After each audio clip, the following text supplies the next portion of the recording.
Christ est présent dès les premiers versets de la Genèse. On a vu, au commencement, Dieu a créé le ciel et la terre.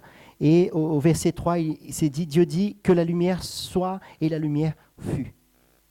Et l'apôtre Jean, quand il écrit son évangile, il commence son évangile remettant directement à Genèse 1. C'est les mêmes paroles qu'il utilise, sauf qu'en grec, en grec.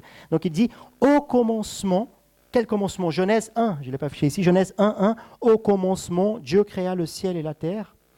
Et après, donc il a dit que la lumière soit et la lumière fut. Donc ici, c'est la révélation de Dieu, parce que ici, le soleil, la lune, les étoiles n'étaient pas encore créées ici, elles seront créées seulement au 4e jour, mais là, on est au premier jour de la création. Donc cette lumière ici, c'est la révélation de Dieu, c'est Dieu qui se révèle, qui devient maintenant perceptible à nous, premièrement à travers la création, comme le dit l'apôtre Paul en Romains 1, il se révèle à travers la création, il se révèle à travers les prophètes et les Écritures, mais finalement, il se révèle de façon parfaite à travers son Fils, Jésus-Christ. Dieu s'est fait chair. Donc là, il va dire, au commencement était la parole, ou le verbe, selon la traduction, et la parole était avec Dieu, et la parole était Dieu. Elle était au commencement avec Dieu. Toutes choses ont été faites par elle, et rien de ce qui a été fait n'a été fait sans elle. En elle était la vie, et la vie était la lumière des hommes.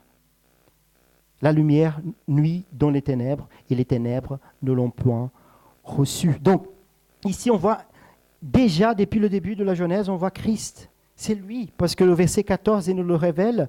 Verset 14, il dit « Et la parole a été faite chair, et elle a habité parmi nous, pleine de grâce et de vérité, et nous avons contemplé sa gloire, une gloire comme la gloire du Fils unique venu du Père. » Donc, Christ est le créateur de toutes choses. Il est le Verbe, il est la parole, il est la source de la vie. Il est la lumière du monde qui nous éclaire, qui nous révèle de façon parfaite la personne de Dieu.